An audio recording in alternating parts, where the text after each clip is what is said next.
ଆସୁଚି ଶାବଳ ପାଉଚି ଛୁଞ୍ଚି। ଏହା ହେଉଛି ପୁରୀ ଜିଲ୍ଲା ବ୍ରହ୍ମଗିରି ବ୍ଲକ ଅନ୍ତର୍ଗତ ମଣପଡ଼ା ଗ୍ରାମ ପଞ୍ଚାୟତର ରାଜନୀତି। ମଣପଡ଼ା ଗ୍ରାମ ପଞ୍ଚାୟତର ମହାଦୁର୍ନୀତି ବିରୁଦ୍ଧରେ ବିଜେପି କର୍ମୀମାନଙ୍କର କାଶିଆ ଗ୍ରାମଠାରୁ ମଣପଡ଼ା ଗ୍ରାମ ପଞ୍ଚାୟତ ପର୍ଯ୍ୟନ୍ତ ବିଶାଳ ରାଲି ଦେଖିବାକୁ ମିଳିଥିଲା। ଏହି ବିଶାଳ ରାଲିରେ ଯୋଗ ଦେଇଥିଲେ ପୂର୍ବତନ ସରପଞ୍ଚ ସୁଶାନ୍ତ ଜେନା, ପୂର୍ବତନ ନୋମିନ ସୁରତ ଦଳାଇ ଓ ମଣପଡ଼ା ଗ୍ରାମ ପଞ୍ଚାୟତର ନୋମିନ ସୀମନ୍ତ ପରିଡ଼ା ସହିତ ବହୁତ ବିଜେପି କର୍ମୀ ଏହି ରାଲିରେ ଯୋଗ ଦେଇଥିଲେ। ମଣପଡ଼ା ପଞ୍ଚାୟତର 33 ଲକ୍ଷ ମହାଦୁର୍ନୀତି ବିରୁଦ୍ଧରେ ସ୍ୱର ଉଠାଇବା ସହିତ ମଣପଡ଼ା ସରପଞ୍ଚ ଲୋକପ୍ରତିନିଧି ଭୀମସେନ ଜେନା, ଏଇ ଜେଇ ଓ ଜିଆରଏସଙ୍କ ବିରୁଦ୍ଧରେ କାର୍ଯ୍ୟାନୁଷ୍ଠାନ ତାଙ୍କର ଦାବି ଥିଲା। ମଣପଡ଼ା ପଞ୍ଚାୟତ ଏବଂ ବ୍ରହ୍ମଗିରି ବ୍ଲକରୁ ଆସିଥିବା ମୋର ମା ଭଉଣୀମାନେ ଏବଂ ଗୁରୁଜନମାନେ ଯୁବକମାନେ ଆଜି ସେ ଘୋଡ଼ାରେ ଉପସ୍ଥିତ ହୋଇଛନ୍ତି। ମୋ ଉତ୍ତର ହାର୍ଦ୍ଦିକ ଅଭିନନ୍ଦନ ଶୁଭେଚ୍ଛା ଜ୍ଞାପନ କରୁଛି। ଯାହା ଦୁର୍ବଳ ହୋଇଥିବ ଆପଣମାନେ ସେଇଟାକୁ ସହଯୋଗ କରି ଆପଣଙ୍କ ମନରେ ନିଜ ପୁଅ ବୋଲି ଭାବି ସେଇଟାକୁ ମନରେ ତୁଲେଇ ଦେବେ। ମୁଁ କହିବାର କାରଣ ଚାନ୍ଦପୁର ହାଇସ୍କୁଲ ପ୍ରଥମେ ମାଟି ଆମେ ପୋତିଦେଲୁ। ତା ପର ମୁହୂର୍ତ୍ତରେ ନୋମିନି ସେୟାର ସ୍ୱର ଦଳୀୟ ଟଙ୍କାରେ 8 ଲକ୍ଷ ଟଙ୍କା ସେଠି ବ୍ୟୟ ଜାଗାରେ କାଉନ୍ସିଲ କରିଥିଲା।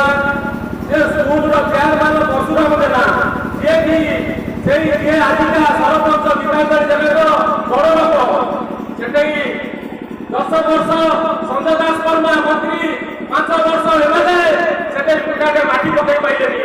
ବହୁତ କଷ୍ଟରେ ଏମଏଲଏକୁ ନୋମିନିକି ସମସ୍ତିଙ୍କ ସହଯୋଗରେ ବିଧାୟକ ସହଯୋଗରେ ବିଧାୟକ 15 ଲକ୍ଷ ଟଙ୍କା ଦେଇଥିଲେ ସେ ହାଇସ୍କୁଲକୁ ପୁନରୁଦ୍ଧାର କରିବା ପାଇଁ।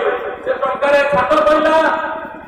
ବିଧାୟକ ଦିନ ଆସିଥିଲେ ବୁଲିବା ପାଇଁ, ବୋଲେ ସୁସିଆରେ ମାଟି କାହିଁ ପକାଉନି। ମୁଁ କହିଲି ଆଜ୍ଞା ଯେଇକି ଡାକିଦେଲି, କହିଲେ ଆଜ୍ଞା ସରପଞ୍ଚ ପୁଅ ସେ ମାଟି ପକାଇବ ନା ହାଇସ୍କୁଲ କାମ କରୁଛୁ, ସେ ତା ସେ ଲିଡ୍ କରିକି ନବୁ। ସରପଞ୍ଚ ଉତ୍ପାଦନ ହବ ବୋଲି ସେ ମାଟି ପକା କଲା ନାହିଁ। ଦ୍ୱିତୀୟ ଥର ଏମଏଲଏ ଆସିଥିଲେ, କହିଲେ ଯେ ମାଟି ପଦ ଯାହା ହବ ଆବଶ୍ୟକ ପଡ଼ିବ ମୁଁ ବୁଝିବି। ମାଟି ପକେଇଲୁ ରାତି ଦିନ ଖଟିକିରି ଯୋଉ ଅସୁବିଧା ସେଠି ପୋତି ସାଇଲା ପରେ ତାଙ୍କ ବଡ଼ ବାବା ଚେୟାରମ୍ୟାନ ଯୋଉ ଭୀମସେନା ସ୍ତ୍ରୀ ସରପଞ୍ଚ ଅଛନ୍ତି ଗୀତାଞ୍ଜଳି ଜେନା। ମଣପଡ଼ା ପଞ୍ଚାୟତରେ ମନରେଗା ଯୋଜନାରେ ଯେଉଁ ମହାଦୁର୍ନୀତି ହୋଇଛି, ଏ ମହାଦୁର୍ନୀତି ବିରୁଦ୍ଧରେ ଏ ମହାସଂଗ୍ରାମ ମଣପଡ଼ା ପଞ୍ଚାୟତରୁ ଆରମ୍ଭ ହେଲା।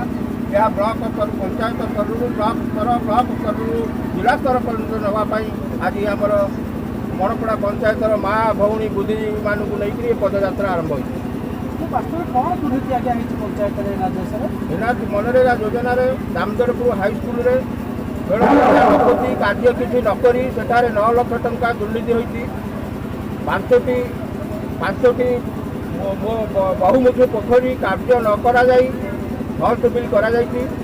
ଆମର ମଦନ ମୋହନ ହାଇସ୍କୁଲ କାର୍ଯ୍ୟ କରାନଯାଇ ସେଠାରେ 9 ଲକ୍ଷ ଟଙ୍କା ନା 8,50,000 ଟଙ୍କା ବିଲ୍ କରାଯାଇଛି। ବାଲିପୁଟରେ ଗୋଟେ କେନାଲ ନାଁରେ ଗୋଟେ 500 ମିଟର ଦୂରତାକୁ ମାଟିକି ଆମ୍ପୁଡ଼ିକିରି ତଳକୁ କାଢ଼ିକିରି ସେଠାରେ 9,50,000 ଟଙ୍କା ବିଲ୍ କରାଯାଇଛି। ତଥାପି ପାଖାପାଖି 33 ଲକ୍ଷ ଟଙ୍କା ଆନୁମାନିକ ଭାବରେ ହଲ୍ଟ ବିଲ୍ କରାଯାଇଛି ବୋଲି ଆମେ ଅନୁମାନ କରୁଛୁ। ଏ ଦୁର୍ନୀତିରେ ସରପଞ୍ଚ, ଜିଆର, ଏଇ ଜେଇ ମାନେ ସମ୍ପୃକ୍ତ ଅଛନ୍ତି ବୋଲି ଆମେ ଅନୁଭବ କରୁଛୁ। ଏ ବାବଦରେ ଆମେ ଜିଲ୍ଲାପାଳ ପୁରୀ, ବିଡି ଡିଆରଡିଏ ଏବଂ ବ୍ଲକ ଅଧିକାରୀ ଭିଜିଲାନ୍ସକୁ ଆମେ ଅବଗତ କରାଇଛୁ। ଦାବି ଏମାନେ ଦୋଷୀ, ଏମାନଙ୍କୁ ତୁରନ୍ତ ବରଖାସ୍ତ କରାଯାଉ ଏବଂ ଦଣ୍ଡ ଦିଆଯାଉ।